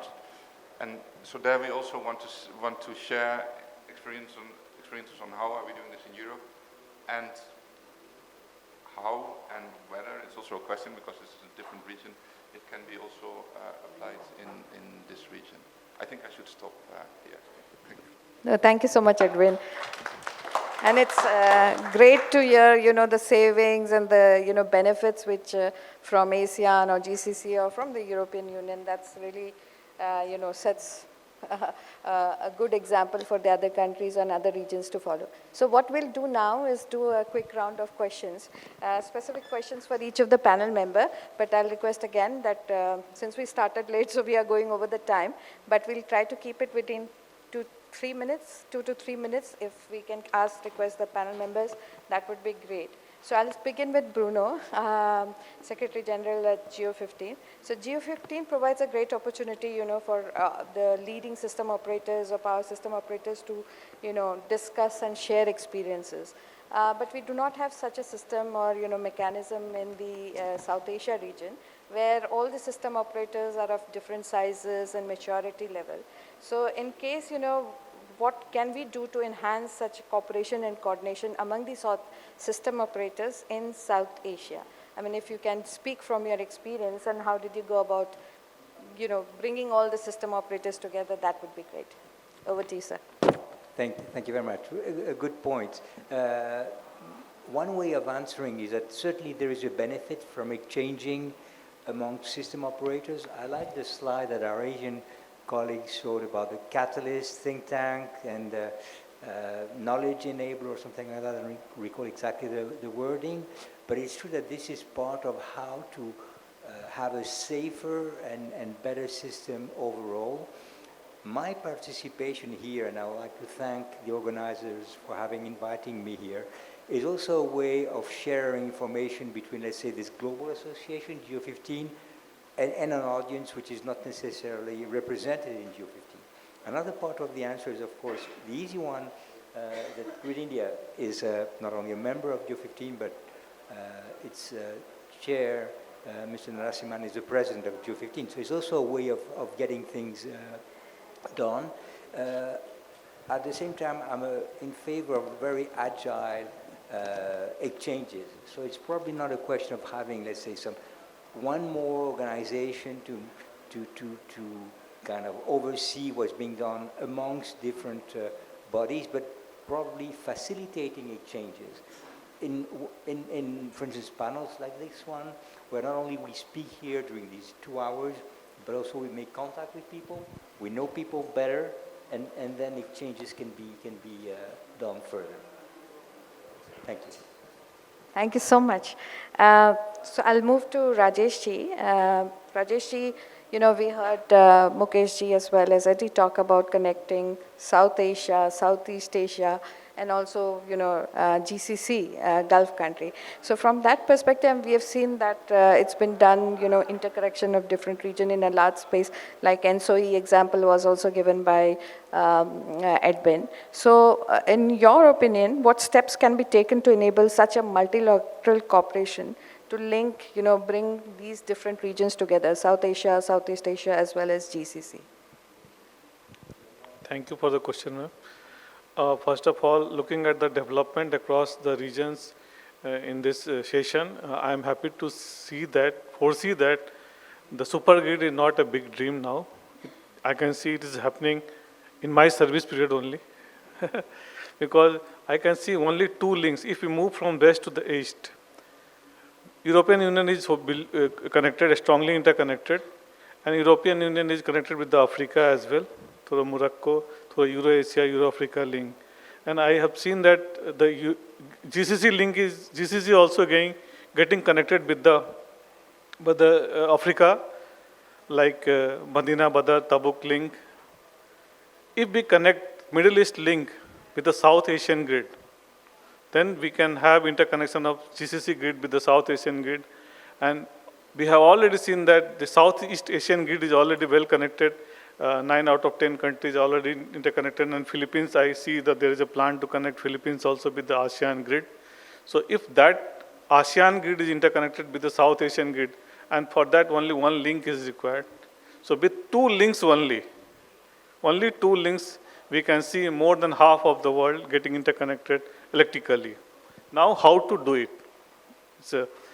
So in my opening remark, I said that 2 things are most essential. It has been echoed also, like government to government consensus. The second most important thing is that parallelly we need to work on different aspects of it, like technical aspects, feasibility study aspects, like there should be some nodal agency in the each region who coordinate among the regions for identification of the link, for identification of the capacity of the link, and it's the quantum and what will be the business model, how it will be recovered, all these things. So parallelly that need to be done through some mechanism, through some forums. That is the most important thing.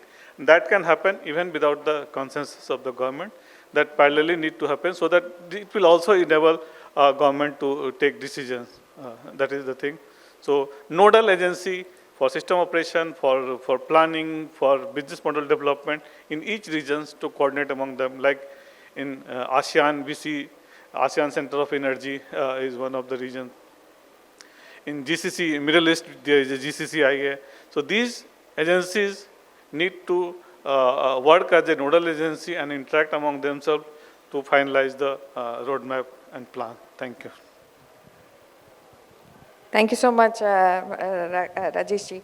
So, having some sort of forum where these initial or facilitating business case studies will be done, can be undertaken, would be really beneficial, to push the region interconnection. Now I'll go to Priyasta, similar question, but from the angle of Southeast Asia, right? So, you talked about promoting multilateral electricity trade through LTMS and how the region, Southeast Asia, has gone about developing these interconnections. Now, how can we extend such learnings to, increase cooperation between Southeast Asia and South Asia, and what steps do you see in terms of helping increase that trade or the first linkage and then moving towards the next bit? So similar to what Rajesh ji, but from your perspective. Thank you, Ms. Malaya. Is a very, very good questions. Firstly, maybe we should understand we cannot not to be compared directly between first region and another regions. Like we want to compare maybe Southeast Asia with South Asia, also with GCC maybe, because very, very different driver and also barriers. Everybody here maybe also mentions about the geopolitical barriers, which be the mostly barriers, and also the geographic condition as well, because especially in ASEAN, in the southern and easterns is archipelago, right? Yeah, we know maybe subsea cable now is already have high technology, so we can solve that problem, but still expensive, right? And so, and yeah, different case also for the financial, maybe GCC maybe in the Middle East can grow more advanced than in the Southeast, maybe because they have a good financing there. Maybe they have unlimited money, maybe something like that. But before this, I want to express the appreciation first with the ASEAN region, they have commendable strides. I think since 25 years, they try to set how many potential lines internally in the regions. They know they already have around 7 gigawatt power trade annually, and also keep moving with the rest potential. And then that's why also is here to try to facilitating the governments and closely sit with the utilities. Yeah, we also underscores Mr. Rajesh said we should start from the technical one.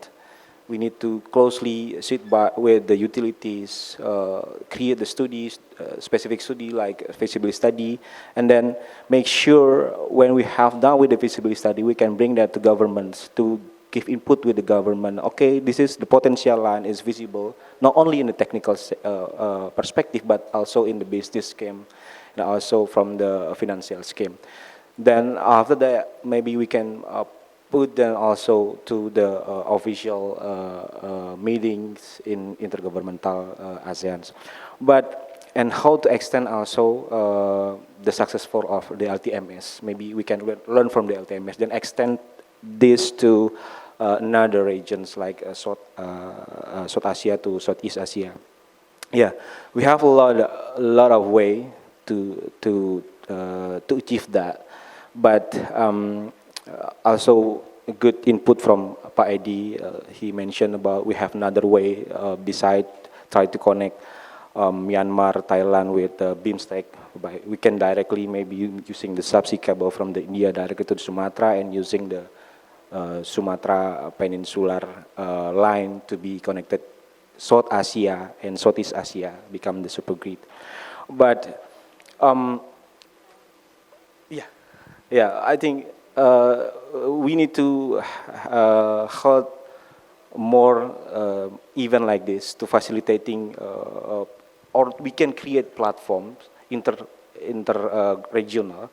So with this platform, we can facilitating not only the government but also the utility from the countries, because I think the utility will take a crucial part. They will operate their grid future, and they also who will get the benefit from the interconnection also.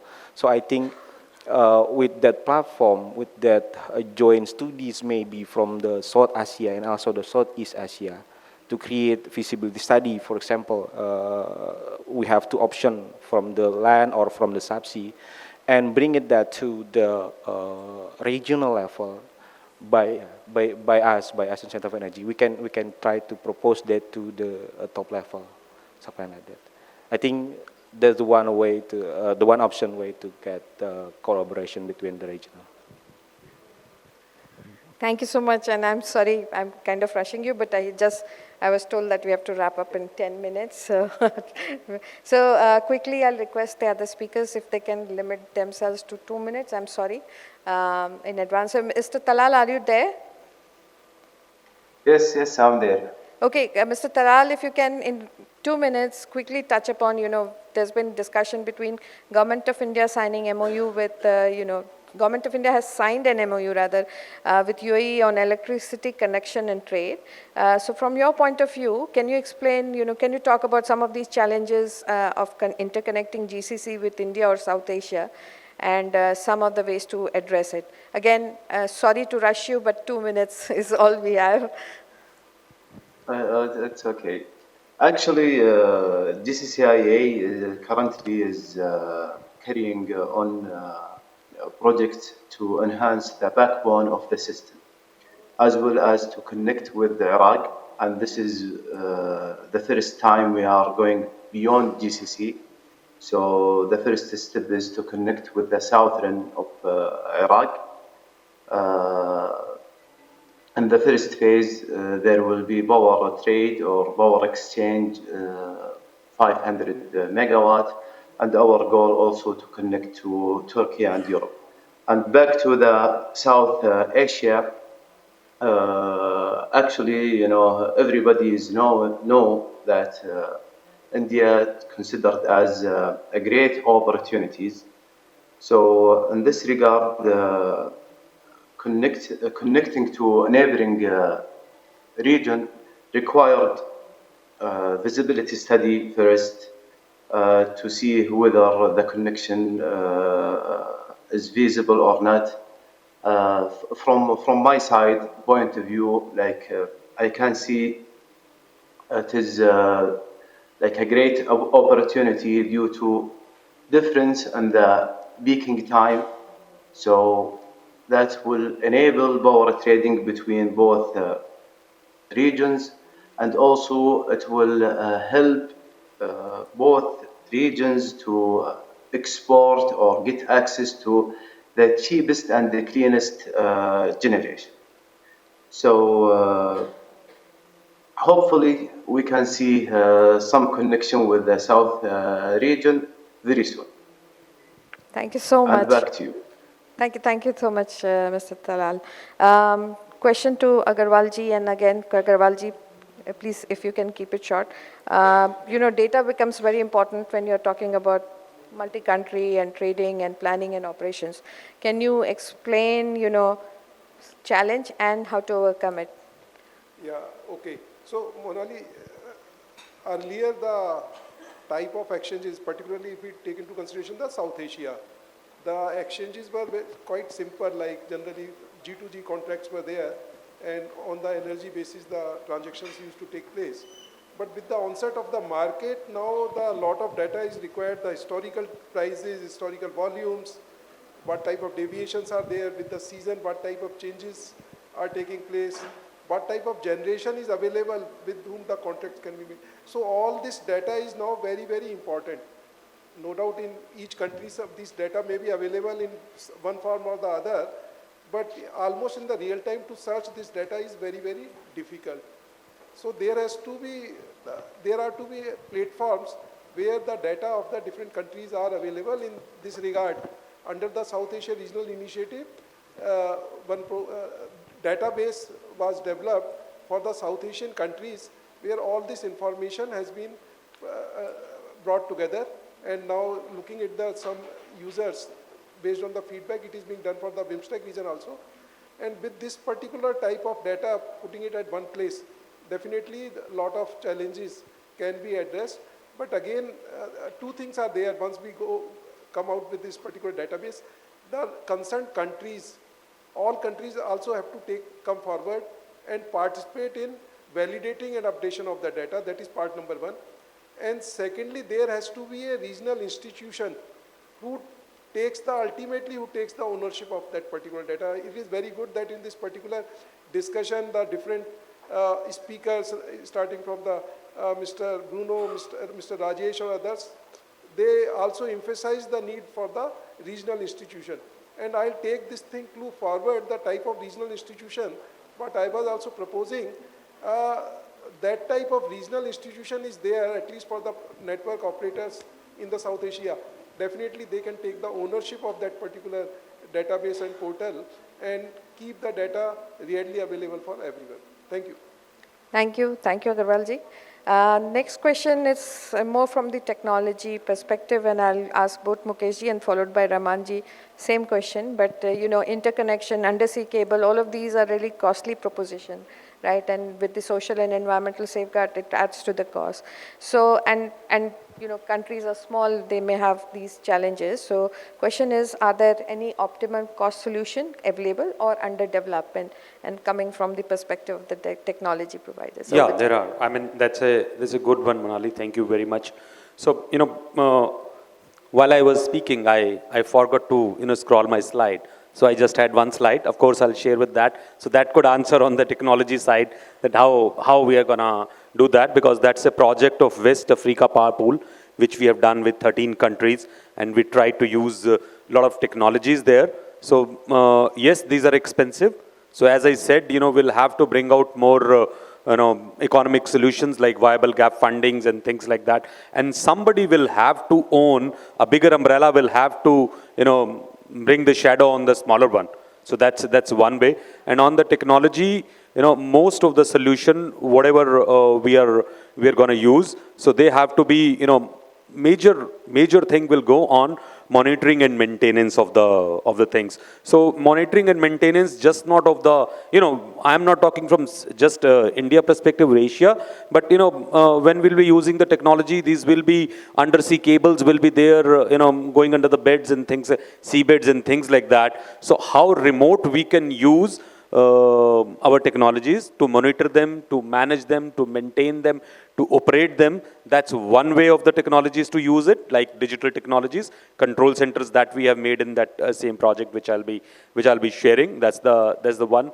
The second would be using the even if there are AC systems, just not DC cables, there are AC systems going more digital, be it on substations or be it on, so less use of copper, less use of metals. So that will also help in some environmental benefits to this thing. So that's what I would say. Thank you. I'll keep it down. Thank you so much. Mr. Rama?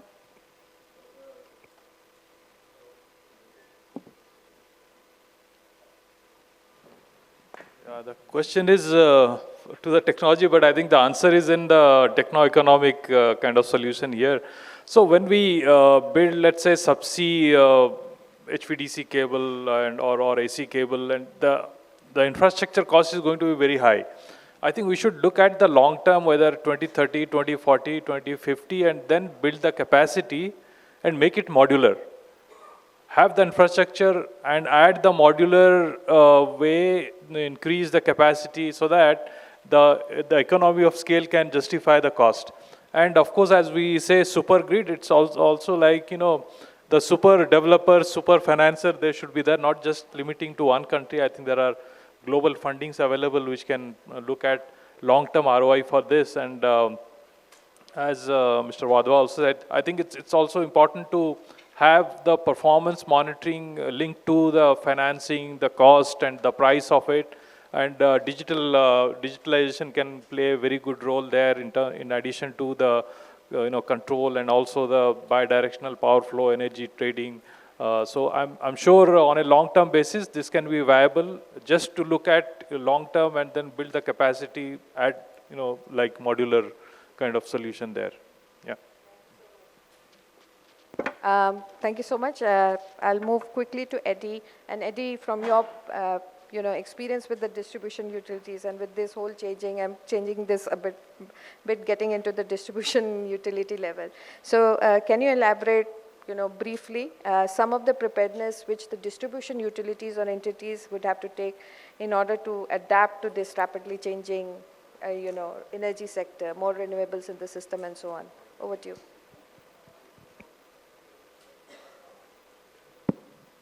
Thank you for the questions. In Indonesia, I must admit that the distribution is probably the weakest link in our electricity system in terms of interfacing with the recent or new technology. So PLN is now trying to fill in the gap. There are a lot of digitalization projects being done. We have started with installation of 1.2 million of smart meter and targeting to be 5 million within before 2025. Also, there's a program so-called advanced control system in which the distribution system will be equipped with all sorts of these ADMS, etc., to cater for distributed energy resources in their part. And all of this is taking, of course, finance locally, but there's also currently is being discussed a so-called Just Energy Transition Partnership Program, in which rightly emphasizing the need of connectivity, almost 18 billion US dollar will be spent to build another 14,000 kilometers of transmission and distribution line. With that, we expect that the energy transition process can maintain inclusiveness. Everybody will have to get a access to the renewable energy, and also a new transmission program, so-called Nusantara Grid, Nusantara Super Grid actually, try to connect islands in Indonesia to be able to transport the green energy from 2 or 3 big hydro plants that currently is being planned to build. One in North Kalimantan, and then 2 after will be followed from Papua. Those big hydro plants are a capacity of more than 10 gigawatts, and of course, unfortunately, there's no demand there. The demand is in Java Island, and there have to be a kind of interconnection to that part. I think the presence of Eddie, can I request you to wrap it up? Yeah, the presence of foreign parties, partnership in finance really accelerate the energy transition program. Thank you. Thank you so much, Eddie. And to our last panel member, Edwin, you mentioned about the session you guys had yesterday on interconnection in South Asia. So I'll just ask you the 3 key takeaways or the key lessons from yesterday's session, which EU had organized. Okay, thank you. I will try to be very short. The first takeaway was focusing on how to achieve that from bilateral agreements and now also trilateral agreements, we really can have a regional market, and it was considered that political consensus is the most important thing to move that extra mile. So we will see how we can contribute to that, building on what is already ongoing. Second takeaway is the need indeed for institutional networks, and there we hope to contribute to the ongoing discussions by sharing the information on, for example, ENSO and ACER. And the third takeaway was focusing on the need for financing and investments, also involving the private sector. But one last, it was also stressed that this is a different region than the European Union. So whatever we learned in the European Union might not be applicable here. So that was also an important lesson. But it was shown that there is still a lot of work to do here. Now it's not well connected yet. So I wanted to end by this very short statement by GO15. Without transmission, there can be no transition. So we are very keen on contributing to that. Thank you. Yeah, that's a good ending to a session on supergrids. So yeah, thank you. And with that, let me hand it back to Porvalji for his concluding remarks and sort of, building everything in. Sorry? Yes, if anybody has, I know we are running out of time, but if anybody has a question, yes, please. I would request if you can keep it short and then direct it to who. So I have actually 2 questions, but since you said short, so I'll keep it one. My question is to Bruno. Bruno, we hear a lot about GO15 and thank you for giving us this enlightenment. But I also see that this is more like a closed door sort of a forum. Is there any plan to open it and invite the technology providers and the other players and the other institutes also for sharing of knowledge, technology, exchange and all that stuff? Is there a plan? Thank you for the question. Two parts of my answer. The first one is, it's not a closed-door association. We try and share, certainly at the level of the members, but also share outside of membership. But our main, let's say, targets are our peer companies, so system operators globally. We're reaching out in places like this one, having system operators talking to us. So we definitely not a closed body, organization. On the other hand, it's true that we are less, let's say, open to manufacturers because it's a different ball game. We wouldn't want, I mean, this is a kind of an open forum of discussion, and when manufacturers discuss with system operators, there are other forums. I can quote many of them. This one is one example, of course, SIGRE, and so on. So yes, we are open, but more to system operators. And the plan is not necessarily to expand, but to remain open. Thank you. Thank you. And if that, I will request all the questions to be directed to our panel member after this session during the tea break, since we are running late. So I'll pass it on to Purvalji. Yeah, thank you very much. Thank you all the panelists for very engrossing session, and all the members in the audience also for listening, giving great thoughts about that. And this has been a very wonderful session wherein number of issues has come out clearly that there need to be political consensus, first thing, for any interconnection. Super grid, definitely technology is required, finance is required, so for that. And also important is that institution building is one of the theme which has come out from that. And definitely there are institutions all over everywhere to take forward any of the work to take forward. There are institutions, and there is no dearth of, even in our case also, we have BIMSTEC, which is being planned for in these countries. So all the data resource sharing and all the information sharing, also the common grid codes, etc. All thing is being planned in our case also. And this in any case, and then there was viability gap funding, all those funding issues will definitely come. And as far as other issues are concerned, as some of the, say, digitization, this in any case is future, and this will definitely help. Different solutions, technical solutions, there are technical solutions, and when we interconnect, definitely those technical solutions will be required and more improved. So capacity building is another area wherein we need to work a lot. We have been working for capacity building in the, say, South Asia.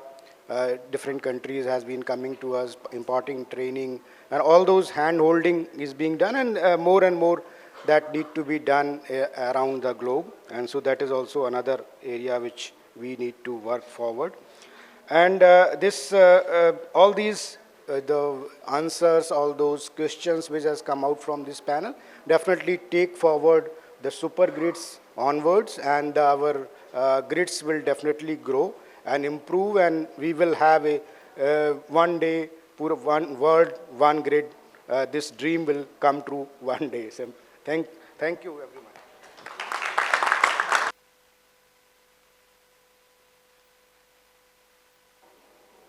Thank you for the wonderful session. If you can take the photographs first and then the mementos. So it was in fact, can you just stand?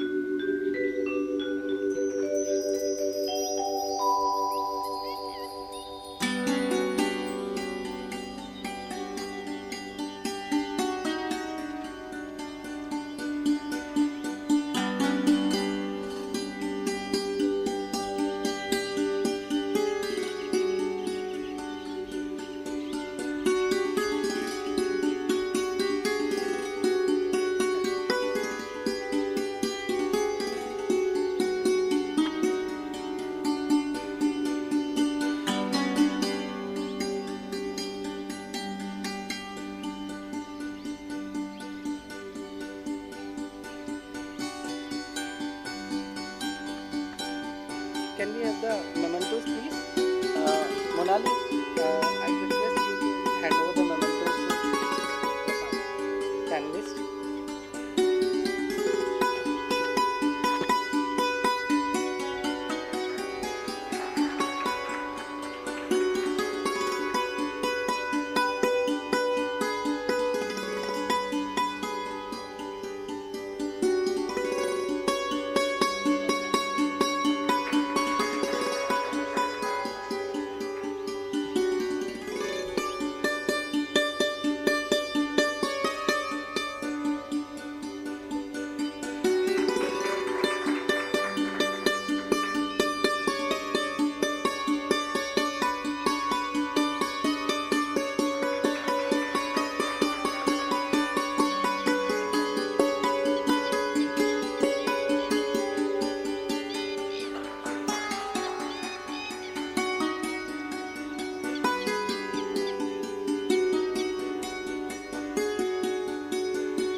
I'll also request Reggie to give the memento to Monal. Yeah. Thank you. Thank you, everyone. So, with this, we are concluding the session. Thanks to the organizers, ISGF, USAID, Hitachi, and GO15, all the panelists, chair, moderator, also the experts who have joined from various regions, Southeast Asia, South Asia, Gulf region, and also from the other areas. So, with this, we are concluding. Thank you. Thank you very much.